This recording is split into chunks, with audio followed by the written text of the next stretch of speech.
பாஜக அரசு இன்றைக்கு மும்மொழி கொள்கை, தொகுதி மறுசீரமைப்பு, நிதி வழங்கலை தமிழ்நாட்டுக்கு தொடர்ந்து அநீதி நிறுத்திக் கொண்டிருக்கிற ஒன்றிய பாஜக அரசு இன்றைக்கு அந்த கட்சியினுடைய முன்னாள் பாஜகவினுடைய தலைவர் ஆளுநராக இருந்த அந்த அம்மையார் இன்றைக்கு காலையிலிருந்து எம்ஜிஆர் மார்க்கெட் பகுதியிலே மக்கள் மத்தியிலே ஒரு தேவையற்ற பொய் குற்றச்சாட்டுகள் எடுத்து வைத்து ஒரு தேவையற்ற பிரச்சாரத்தை இன்றைக்கு பகுதியிலே ஒரு கலவரத்தை உண்டாக்குற வகையிலே பாஜகவினர் தொடர்ந்து கோஷமிட்டுக் கொண்டிருந்தார்கள்.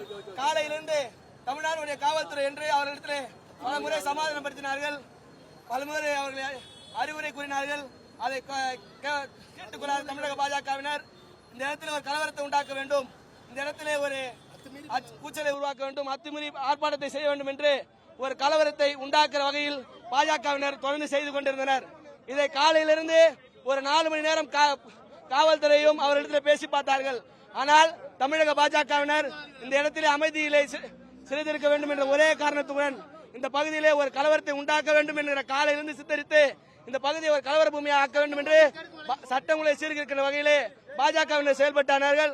அதை கண்டிக்கின்ற வகையிலும் பாஜகவினரை சட்டத்துக்கு புறமாக செயல்படுகிற பாஜகவினரை கைது செய்ய சொல்லிட்டு திராவிட முன்னேற்ற கழக விருகம்பாக்கம் சட்டமன்ற தொகுதிப்பட்ட கலைஞர் தெற்கு பகுதி வடக்கு பகுதி சேர்ந்த நிர்வாகிகள் இன்றைக்கு தமிழ் உணர்வு நிறைந்திருக்கிற தமிழ் உறவுகளாக இருக்கிற நாங்கள் இன்றைக்கு தமிழ் வாழ்க என்று முழக்கமிட்டோம். சார் அவங்க சிஸ்டம்லாம் ஒண்ணு செலுப்புறாங்க சார். தமிழ்நாட்டில் கெட் அவுட் பிஜேபி ஒன்னே ஒன்று சார். தமிழ் வாழ்க சார். இது மொழி பொறுத்தாக அரங்கநாதம் என்று விருகம்பாக்கம் இங்க ஒண்ணுமே பண்ண முடியாது சார். போட மாட்டாங்க சார். இங்க ஃபர்ஸ்ட் அவங்களை பேச சொல்லுங்க சார். பிஜேபி தொடர்ந்து என்ன பண்றாங்கன்னா அந்த மேட்டரை ஃபுல்லா சொல்லுங்க. இன்னைக்கு திமுகவினர் பல சில விமர்சனம் வைக்கிறாங்கன்னு சொல்றாங்கல்ல, இதனால சொல்றோம்ட்டு சொல்லிட்டு கையெழுத்து வாங்க சொல்லுங்க. அவங்க என்ன தான் கையெழுத்து வாங்க வேண்டாம்.